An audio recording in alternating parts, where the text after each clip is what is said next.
नमस्कार दोस्तों, मेरा नाम है पंकज दुबे और आज हम बात करने वाले हैं दोस्तों यूएस, यूके और कनाडा के बारे में। तो पहले शुरुआत करेंगे कनाडा से। तो खबर आ रही है कनाडा से कि Stop it with Justin key Trudeau head viral. इन्होंने रिजाइन कर दिया है। पहले खबर आ रही थी कि ये पार्टी से रिजाइन करने वाले, मतलब पार्टी के लीडर के तौर पर क्या करने वाले थे, ये रिजाइन करने वाले थे। लेकिन अब खबर आ रही है कि इन्होंने पीएम पद से ही रिजाइन कर दिया है।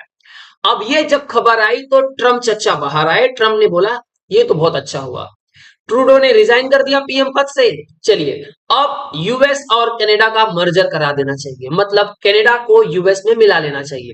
आपको पता होगा कि ट्रम्प ने कई बार बोलते हैं ना, जस्टिन ट्रूडो चच्चा का आलोचना करते हुए, इनका मजाक उड़ाते हुए कई बार ट्रम्प ने बोला था कि कनाडा को यूएस का 51st स्टेट बन जाना चाहिए। हालांकि ट्रम्प ने बोलते हैं ना, ये हमला पैनामा पे भी किया था, ग्रीनलैंड पे भी किया था कि मैं ग्रीनलैंड खरीद लूंगा। पैनामा कैनल का आप जानते हो कहानी, मैंने ऑलरेडी एक वीडियो बनाया उस पे। अब ये सब जब खबरें एकदम फ्लोट करने लगी तो ट्रम्प ने बकायदा बताया कि देखिए, अगर कनाडा यूएस में मिल जाएगा तो कनाडा को क्या क्या फायदा होगा, वो भी ट्रम्प ने अच्छे से बताया। देखिए, जैसे ही कनाडा का मर्जर हो जाएगा यूएस में तो यूएस को कोई, बोलते हैं ना, कनाडा को कोई टैरिफ का टेंशन नहीं होगा, टैक्सेस पूरे खत्म हो जाएंगे और आपको पूरा सिक्योरिटी मिलेगी। आपको कोई थ्रेट का टेंशन नहीं लेना, कोई टेंशन नहीं लेना है। रशियन और चाइनीज शिप से आपको कोई भी टेंशन नहीं लेना, आपकी सुरक्षा हम करेंगे। और पूरा बोलते हैं ना कि एक what a great nation it would be, कितना बड़ा देश बनेगा और कितना भव्य देश, कितना अच्छा देश बनेगा। ये मानना है ट्रम्प का कि अगर कनाडा को मिला लेते कि कनाडा का आप देखने जाओगे तो एरिया कनाडा का, बोलते हैं ना, देख लो आप, बहुत बड़ा है, काफी बड़ा है। अब ये सब चीजें चली तो वहां पे ट्रम्प ने, देखिए, अभी पहली बार नहीं है कि ट्रम्प बोलते हैं ना, आलोचना कर रहे हैं ट्रूडो की। आपने देखा होगा कि जो ट्रम्प का जो रिलेशन है, ट्रूडो का रिलेशन, वो बहुत, उनके फर्स्ट टर्म पे भी बहुत खराब था। 2017 से 2021 के बीच में भी, बोलते हैं ना, जब ट्रम्प थे, प्रेसिडेंट बने थे, तो भी ट्रूडो से उनका रिश्ता काफी खराब था। अब यहाँ पे बोला जा रहा है कि देखिए, बहुत सारे कैनेडियन, मतलब यहाँ पे आंकड़ा दिया गया था 50% कैनेडियन ये फील करते हैं कि हमको यूएस का 51st स्टेट बन जाना चाहिए। तो ये कहानी हो गई ट्रूडो की। अब समझ लेते हैं ट्रूडो की इतनी आलोचना क्यों हो रही है। ट्रूडो को, बोलते हैं ना, पीएम पद से इस्तीफा देना पड़ा, पार्टी से इस्तीफा देना पड़ा। देखिए, ट्रूडो का ना पब्लिक क्रिटिसिज्म ज्यादा होने लगा है।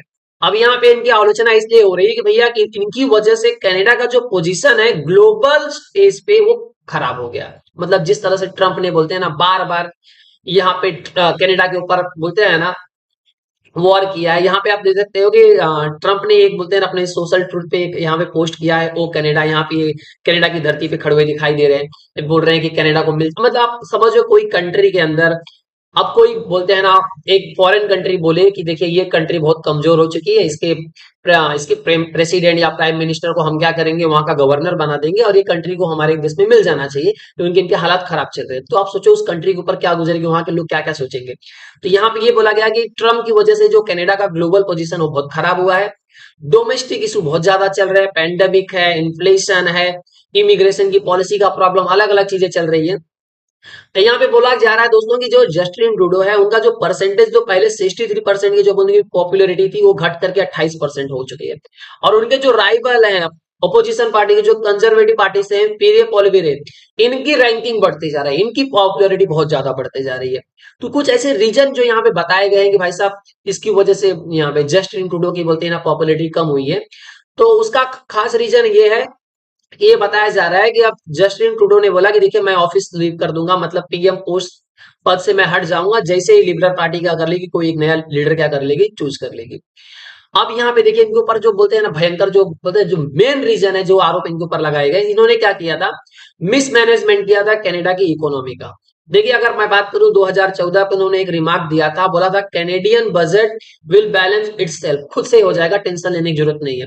फिर 2021 में इन्होंने एक कमेंट किया था, यू विल फॉरगिव मी, तुम मुझे माफ कर दोगे, if I don't think about monetary policy. मतलब इन्होंने ऐसे ऐसे कमेंट दिए थे, लोगों को समझ में नहीं आ रहा था भैया ये पीएम है, कौन से बयानबाजी कर रहा है ये। देखिए, कोविड के बाद सिचुएशन और ज्यादा खराब हो गई 2019 के बाद। हाउसिंग क्राइसिस, बोलते हैं ना, रेंट पे लोग घर नहीं खरीद पा रहे थे, ना तो खुद का घर अफोर्ड कर पा रहे थे। अगर हाउस की कॉस्ट की बात करूं दोस्तों, तो ये था $4,46,000। और जब ट्रूडो ने, बोलते हैं ना, अपने एज ए पीएम पद पे आए जब 2015 में, तो उन्होंने क्या किया, देखिए, जो यहाँ पे हाउस का जो रेट था वो बढ़ करके हो गया $7,32,000। और अब 2022 के आंकड़े के हिसाब से ये बढ़ करके हो गया है $8,34,000। तो ये सब बोला जा रहा है, इसके सब जिम्मेदार किसको ठहराया गया? ट्रूडो को ठहराया गया। और एक बात तो इनकी और बोले गई, इंडिया से भी ये उलझ गए थे। हरदीप सिंह निज्जर को लेकर के बोलते हैं ना, पूरा खालिस्तानी बोलते हैं ना एक्टिविटीज आने चालू किया। तो काफी लोग समझ रहे थे कि जिस तरह से कनाडा के अंदर खालिस्तानी आकर के बस गए हैं, यहाँ पे इलीगल एक्टिविटीज हो रही है, वॉर गैंग्स चल रहा है। तो इसके पीछे बोलते हैं ना, जो ट्रूडो का बस यही इच्छा थी कि मुझे बस किसी तरह से बोलते हैं ना, इनकी वोटिंग मिलते रहे, मेरा वोटिंग परसेंटेज ना जाए, कनाडा में कुछ भी हो जाए। यहाँ पे ये देखने को मिला कि ट्रूडो ने इंडिया से रिश्ते खराब कर लिए, चाइना से भी खराब कर लिए, यूएस से ऑलरेडी आप देख ही रहे हो। तो कैनेडियंस को भी फील होने लगा कि भैया ये सही नहीं है प्राइम मिनिस्टर के तौर पर। ये सब चीजें चली। और यहाँ पे देखिए उसका बोलते हैं ना, एलन मस्क ने भी रिएक्ट किया, बोला हाँ यार बहुत मजा आया। एलन मस्क ने क्या बोला देखिए, इन्होंने बोला कि देखिए 2025 बहुत अच्छा लग रहा है, देखने में बहुत अच्छा लग रहा है। ट्रम्प जीत चुके हैं, ट्रूडो ने रिजाइन कर दिया, और की स्टामर बोलते हैं ना पूरी तरह से एक्सपोज हो गए। इनके बारे में आगे डिटेल में बात करने वाले हैं दोस्तों। बोलते हैं बहुत बढ़िया समय चल रहा है यहाँ पे। अब ट्रूडो की अगर बात करें तो ट्रूडो भाई साहब बोलते हैं जब ये रिजाइन कर रहे थे तो वीडियो में देखने को मिला बहुत दुखी थे। बोलते हैं आई एम फाइटर, मैं फाइटर हूँ, जो कुछ भी मैंने किया कनाडा के लोगों के लिए किया, मेरे जब तक शरीर में हड्डी रहेगी, दम रहेगा हड्डियों में, तब तक मैं ये करते रहूंगा, मैं लड़ते रहूंगा। तो भाई साहब ने बहुत अच्छा तरीके से यहाँ पे रिजाइन कर दिया। दुख आप ये देख रहे हो, आंखों से आंसू निकल रहे हैं यहाँ पे इनके। ये सब तो चल रहा था दोस्तों। अब बात कर लेते हैं भाई साहब, यहाँ पे हम लोग बात कर लेते हैं यूके की। तो यहाँ पे एलन मस्क ने सीधा निशाना मारा है यूके के प्राइम मिनिस्टर कीर स्टारमर पर, और बोला है कि जो यूके के अंदर जो गैंग्स रेप चल रहे हैं, उसके पीछे पाकिस्तानी एक ग्रूमिंग गैंग है। और कीर स्टारमर ने बोलते हैं ना अभी तक कुछ ऐसा स्टेप नहीं लिया है कि इसको क्या किया जाए, रोका जाए। यहां तक कि एलन मस्क ने यह भी बोल दिया कि जो कीर स्टारमर हैं उनको तो जेल भेज देना चाहिए। एलन मस्क ने ये भी कह दिया। एलन मस्क का बेसिकली ये कहना है कि जो पाकिस्तानी मैन है यूरोपियन यूनियन में, उनको बैन करो और उनको बोलो, सीधा बोले भैया पाकिस्तान जाए। अब इनके बचाव में आ गए मैक्रॉन। मैक्रॉन ने बोला कि देखिए एलन मस्क यार, तो ये तो बहुत ज्यादा इंटरफेयर कर रहे हैं किसी भी कंट्री के अंदर। अब ये बचाने आ गए हैं किसको? स्टारमर को। तो अब ये बोला जा रहा है कि भैया अगला जो हमला होगा एलन मस्क का, वो हो सकता है, माइट भी इनको लेकर के हो सकता है। तो बात कर लेते हैं अब यहाँ पे एलन मस्क कौन सा इनके ऊपर आरोप लगा रहे हैं, भैया इनकी वजह से क्या प्रॉब्लम जो घट रही है, जिसकी वजह से एलन मस्क बोल रहे हैं भैया इनको जेल में भेज देना चाहिए। देखिए, एक है Rotherham child sexual exploitation CSC scandal है दोस्तों। ये शुरुआत इसकी हुई थी 1997 से लेकर के 2013 के बीच की एक पूरी घटना बता रहा हूं आपको मैं, जिसमें लगभग 1400 चिल्ड्रेन के साथ में, जो इनकी एज बताई जा रही है लगभग 11 साल की, सेक्सुअल अब्यूज के केसेस आए, ट्रैफिकिंग आया, इंटिमिडेशन आया। एक ग्रूमिंग गैंग थी दोस्तों जो पाकिस्तान से आती है, मतलब पाकिस्तान ओरिजिन लोग थे, ये सब स्कैंडल चला रहे थे। मतलब 1400 से ज्यादा लड़कियों के साथ में बोलते हैं ना यहाँ पे सेक्सुअल अब्यूज, ट्रैफिकिंग, रेप की घटनाएं घटी। उसमें बोलते हैं ना उनके साथ में रेप, वायलेंस, ये सब चीजें हुआ, लड़कियों को धमकाया गया। लेकिन यूके की सरकार एकदम शांत बैठी। इसके पहले जो बोलते हैं ना प्रेसिडेंट रह चुके हैं ऋषि सुनक, उन्होंने भी इसके ऊपर कुछ खास बोलते हैं ना एक्शन नहीं लिया। यूके के अंदर एक चीज चलता है इस्लामोफोबिया, ये बोला जाता है इस्लाम के साथ में गलत हो रहा है, मुस्लिम के साथ में गलत हो रहा है। अब ये बोलने वाली कंट्री कौन है? यूके।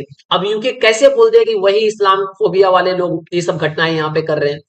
प्लस यहाँ पे दोस्तों एक स्कैंडल के बारे में और बात किया गया, क्वांटम स्कैंडल।